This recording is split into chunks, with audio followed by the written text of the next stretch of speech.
सुप्रभातम बच्चों। आज हम लोग कक्षा 10 की अनिवार्य संस्कृत खंड से द्वितीय पाठ पढ़ेंगे, जिसका नाम है अन्योक्ति विलास।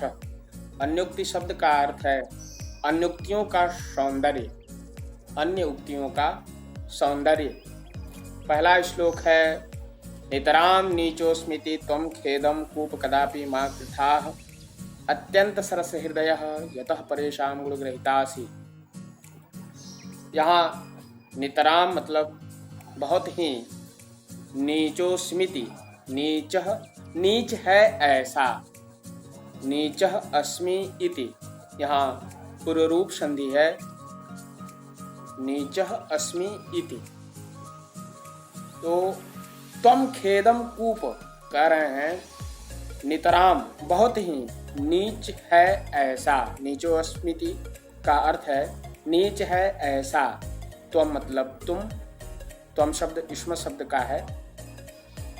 खेदम दुख, कूप के साथ, कूप शब्द के साथ संबोधन का चिन्ह लगा है, इसलिए हे कूप तुम दुखी मत हो कि तुम अत्यंत नीचे हो, अर्थात तुम्हारी तलहटी जो है अत्यंत गहरी है।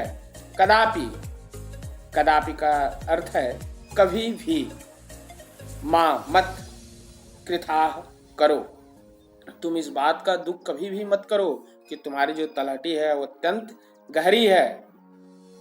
क्यों मत करो? अगली लाइन में कह रहे हैं अत्यंत सरस हृदयो यतः परेशान गुणग्रहितासि, क्योंकि तुम्हारा जो हृदय है अत्यंत सरस है, जल से युक्त है, जल से भरा हुआ है। यतः क्योंकि परेशान गुणग्रहितासि, तुम दूसरे के गुणों को ग्रहण करते हो, तुम दूसरे के गुणों को ग्रहण करते हो, अर्थात गुण रूपी रस्सी को तुम अपने तलहटी में ग्रहण करते हो और वहां से उसको जल लाने के लिए प्रेरित करते हो।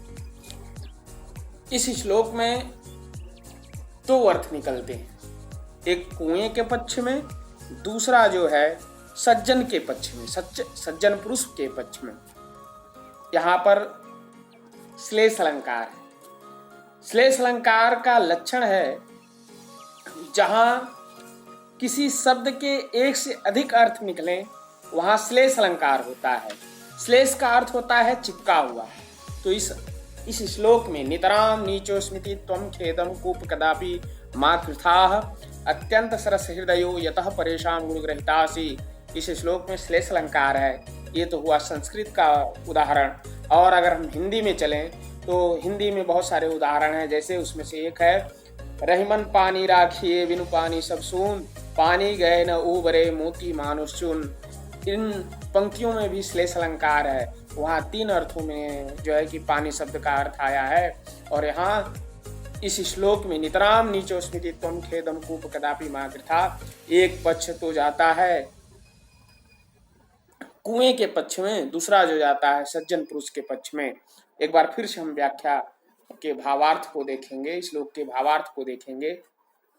कह रहे हैं नितराम नीचोस्मिति, मैं बहुत नीच हूं, अर्थात हे कूप तुम इस बात के लिए कभी दुखी मत होना, क्योंकि यतः क्योंकि तुम्हारा जो हृदय है अत्यंत सरस है, अत्यंत सरस जल से युक्त है, और दूसरों के गुणों को तुम ग्रहण करने वाले हो, करने वाला है। एक अर्थ ये हुआ इस श्लोक का, भावार्थ ये हुआ। और सज्जन पुरुष के पक्ष में चलें तो वहां पर आएगा हे सज्जन मैं अत्यंत नीच हूं, ऐसा सोचकर कोई दुष्ट व्यक्ति सज्जन पुरुष से कह रहा है हे सज्जन मैं अत्यंत नीच हूं, दुष्ट हूं, अधर्मी हूं, असत्य के मार्ग पर चलने वाला हूं, ऐसा सोचकर कभी तुम दुखी मत होना, ऐसा सोचकर कभी तुम दुखी मत होना, क्योंकि तुम्हारा जो हृदय है अत्यंत सरस हृदय, तुम्हारा जो हृदय है अत्यंत सरस है, ज्ञान से भरा हुआ है। यतः परेशान गुण ग्रहितासी, क्योंकि तुम दूसरे के गुणों को ग्रहण करने वाले हो, अर्थात दूसरे के असत्य को सत्य में परिवर्तित करने वाले हो, अपने धर्म के माध्यम से, अपने उपदेश के माध्यम से, अपने गुण के माध्यम से, अपने कर्म के माध्यम से। अगले श्लोक में हम चलेंगे। निर्छिर विवेके हंसालस्यम त्वमेव तनुषे चेत विश्वस्मिन् अधुनान्यः कुलव्रतं पालयिष्यति कः। कुलव्रत इस श्लोक में भी श्लेष अलंकार है। पहला जो अर्थ निकलेगा वो हंस पक्षी के पक्ष में जाएगा और दूसरा जो है वह न्यायी पुरुष के पक्ष में जाएगा। तो पहले हम हंस पंछियों के प्रति जो गया है भाव उसको देखेंगे। कह रहे हैं निर्क्षीर विवेके हंसालस्यम त्वमेव तनुषे चेत। नीर मतलब होता है, नीर शब्द का अर्थ है जल का पर्यायवाची है नीर। क्षीर मतलब दूध। कह रहे हैं अगर हे हंस, यदि तुम दूध और जल और दूध का विवेचन करने में, सत्य और असत्य का पालन करने में, हंसालस्यम त्वमेव तनुषे चेत, आलस्य करोगे, हे हंस तुम गलत और सही अर्थात जल और दूध का विवेचन करने में आलस्य करोगे, तो तनुषे चेत, तनुषे का अर्थ है करते हो, चेत यदि आलस्य करते हो, विश्वस्मिन् अधुनान्यः। कह रहे हैं अब इस अधुना मतलब अब, विश्वस्मिन् संसार का, विश्व का, कुलव्रतं पालयिष्यति कः, कौन इस कुल के व्रत का पालन करेगा, अर्थात कुल की मर्यादा का पालन कैसे होगा, अब उसकी रक्षा कैसे होगी। दूसरा अर्थात कोई कर नहीं सकता, इसलिए कभी व्यक्ति को आलस्य नहीं करना चाहिए। एक तो पक्ष ये हुआ। विवेक का शाब्दिक अर्थ आया अगर हम देखें सही मामले में, तो वेदांत सार में कहा गया विवेक उसे कहते हैं जो नित्य और अनित्य वस्तुओं का विवेचन करे, वही विवेकी है। बुद्धिमान तो सभी होते हैं मगर विवेकी हर कोई नहीं होता। इसलिए प्रिय छात्रों, बुद्धिमत्ता के साथ साथ विवेकी होना बहुत जरूरी है। अगर हम विवेकी होंगे, सही और गलत का फर्क जानने का प्रयास करेंगे, तो निश्चित ही हम एक दिन आगे बढ़ने के लिए प्रेरित होंगे, अन्योक्तियों के माध्यम से, किसी महापुरुष के व्यक्तित्व के माध्यम से। विश्वस्मिन् अधुनान्यः कुलव्रतं पालयिष्यति कः, ये तो हंस के पक्ष में गई व्याख्या। दूसरा जो है न्यायी पुरुष के पक्ष में जा रही है व्याख्या, जिसका हम अवलोकन करेंगे। कह रहे हैं निर्क्षीर विवेके हंसालस्यम त्वमेव तनुषे चेत। हे पुरुष, यदि तुम्ही सत्य और असत्य का, धर्म और अधर्म का निर्णय करने में आलस्य करोगे,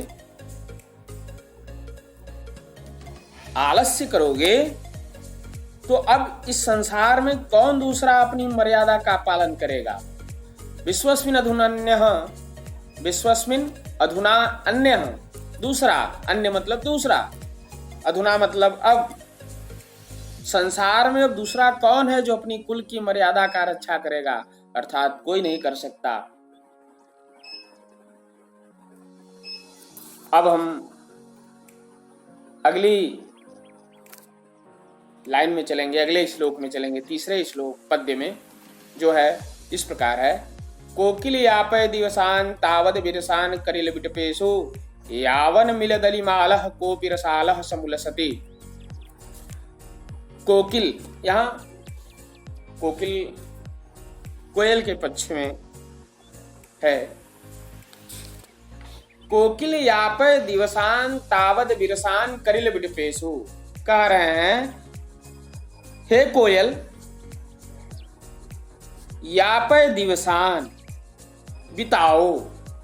यापय शब्द का अर्थ है बिताओ, दिवसान दिनों को, तावत तब तक, बिरसान निरस भरे दिनों को, करिल विटपेसु कांटेदार वृक्षों पर, कांटेदार वृक्षों पर। करिल विटपेसु में सप्तमी बहुवचन का है, करिल विटपेसु। जब तक तुम कोकिल यापय दिवसान तावत बिरसान करिल विटपेसु, यहाँ पर भी दो भावार्थ निकलते हैं। यहाँ इस पद्य में भी श्लेष अलंकार है। पहला तो कोयल के पक्ष में जाएगा और दूसरा है मनुष्य के पक्ष में। तो पहले हम कोयल के, पंछी जो है उसके पक्ष में देखेंगे। भावार्थ चल रहा है, हिंदी अनुवाद।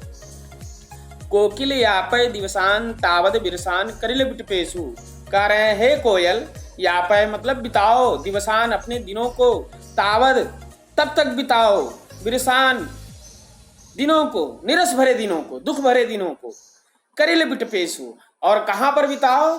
करिल विटपेसु, करिल कांटेदार वृक्षों पर। कब तक बिताओ? अगली लाइन में कह रहे हैं यावन मिलिदलिमालह कोपि रसालह समुसति। यावत मतलब जब तक, मिलिदलिमालह एकत्र हुए भौरों का समूह तुम्हें नहीं मिल जाता। अली मतलब होता है भौरा। जब तक तुम्हें भौरों का समूह नहीं मिल जाता, और वो भौरों का समूह कहाँ मिलेगा? कोपि रसालह समुलसति। रसालह मतलब आम के वृक्षों पर जब तक तुम्हें कोई भौरों का समूह नहीं मिल जाता, तुम्हारे सामने आम के वृक्ष पर भौरे नहीं मंडराने लगते,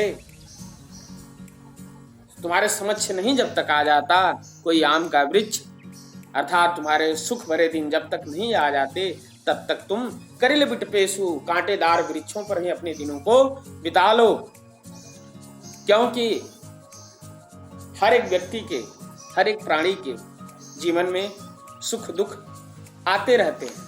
सुख का लक्षण बताया गया, जो अपने अनुकूल हो वही सुख है, और जो अपने प्रतिकूल हो वही दुख है। अनुकूल वेदनीयम सुखम, प्रतिकूल वेदनीयम दुखम। जो अपने अनुकूल हो वो सुख है, जो अपने प्रतिकूल हो वही दुख है। एक भावार्थ तो ये निकला कोयल पंछी के पक्ष में। दूसरा हम देखेंगे तो मनुष्य के पक्ष में जाता है। एक बार फिर आपको मैं बता दूं, यहाँ श्लेष अलंकार है इन श्लोकों में।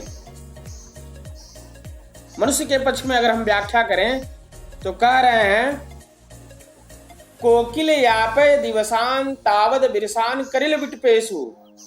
अरे मनुष्य, तब तक अपने यापय दिवसान बिताओ, तब तक अपने निरस भरे दिनों को, दुख भरे दिनों को बिता लो। कब तक बिता लो? यावन मिलिदलिमालह, जब तक तुम्हें गुड़ियों के समूह से युक्त सरस हृदय वाला, स्वच्छ हृदय वाला, धर्म अनुरागी व्यक्ति नहीं मिल जाता, तब तक तुम अपने निरस भरे दिनों को बिता लो। हृदय वाला, अच्छा हृदय वाला अगर व्यक्ति मिल जाएगा, युक्त सरस हृदय वाला कोई श्रेष्ठ मनुष्य मिल जाएगा, सामने नहीं आ जाता, अर्थात तुम उसके संगत में जब तक नहीं मिल जाते, तब तक अपने दुख भरे दिनों को बिता लो। व्यक्ति को कभी दुख से दुखी नहीं होना चाहिए, बल्कि उसे सहर्ष स्वीकार करना चाहिए। जैसे एक सिक्के के दो पहलू हैं, शेर और बाघ, उसी तरह से जीवन के दो पहलू हैं, सुख और दुख। प्रिय छात्रों, आज के लिए इतना ही। अगले वीडियो में जब हम मिलेंगे तो शेष श्लोकों का अध्ययन करेंगे, मनन करेंगे, दृश्यावलोकन करेंगे। तब तक के लिए धन्यवाद।